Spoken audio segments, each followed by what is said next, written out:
लक्ष्मी जी जाल में लड़ाई हो गई। देवता लोग हार गए। ब्रह्मा जी के शरण में गई ले, विष्णु जी के शरण में गई लो, अब विष्णु जी के लगे समाधान निकल। ब्रह्मा विष्णु शिव नारद इंद्र चंद्रमा वायु कुबेर धरती सब लोग बा ओ ये समाधान निकल का मंथन करे के पड़ी, मंथन करे के पड़ी, समुद्र मंथन होई आ तब जाके जे चीज खत्म भइल बा वापस चली आई। बबुआ अरे मंथनवा मंथनवा, अरे मंथनवा हो करे परी समुद्र, अरे मंथनवा हो करे परी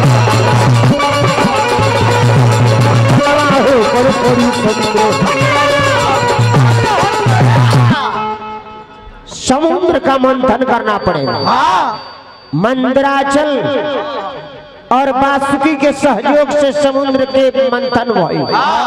मंदराचल और बासुकी के सहयोग से बासुकी जब सांप रहे, सांपवा रहे ओकर रसरी बनावल गई। आगे छोड़ी फिल्म देखई थे 5 मिनट वाला फिल्म दिखाती है, 5 मिनट वाला। बाप रे बाप, सेल्फी खाताड़ी, सेल्फी मार्केट बनाती है का भैया तारा लोग के हाथ में दे दिया तो 50-50 ग्राम बांट लेबो कि ना? धजिया धजिया उड़ा दी, भुजिया भुजिया उड़ा दे बर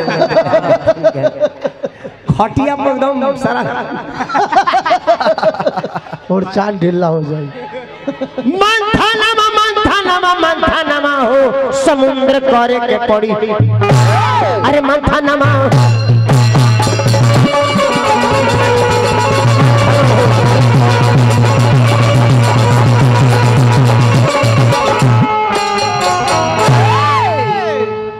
बबुआ उहे समुद्र के मंथन भई, उनमें से 14 गो रत्न निकलल। उहे में माई लक्ष्मी बाड़ी। माई लक्ष्मी जी जब आईली, सारा देवता लोग अपना अपन अस्त्र शस्त्र देले, अपन अपन तेज से एक लक्ष्मी के तैयारी कैले, एक लड़की के रूप बनवले, नारी स्वरूप हो गई। उहे माता के दर्शन पाके लोग धन्य धन पाई। धन्य धन कहे लोगे अपना परनमा दर्शनवा मैया, धन धन कहे लोग अपन परनमा दर्शनवा मैया, जहाँ बारे देवता मुनि नाथ दर्शनवा मैया,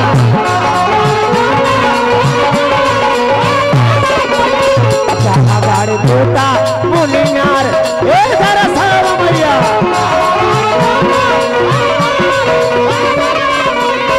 धन्य भाग हमार जेकर पागली जन्ममा दर्शनवा मैया,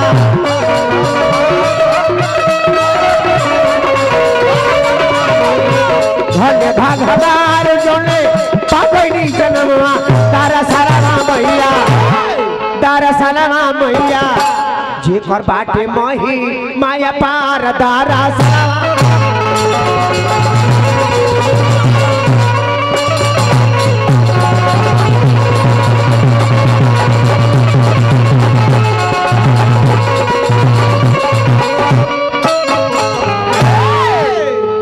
गा बजा के टाइम पास करबे बबुआ तो ठीक बात, तने मजाक कैले तनी मानी हम टाइट कर देनी और तने पर रह जाइए। ज्यादा गान बजान ज्यादा गाओ, हमरो अच्छा लागे तोहरो अच्छा लागे। बनरई करे लगा तारे थाना बनरई कर तारे लोग तारा के गाड़ी देते, आई तरह बुझाते नहीं। अन्यथा तो लोथा के तो जानते बारो। ए बबुआ उहे लक्ष्मी जी के लोग पूजा करे लागल। लक्ष्मी जी फिर से आ गई आ देवता में सुमति जाग गई। तो अब बलेडो वाला सुनी, एक बाद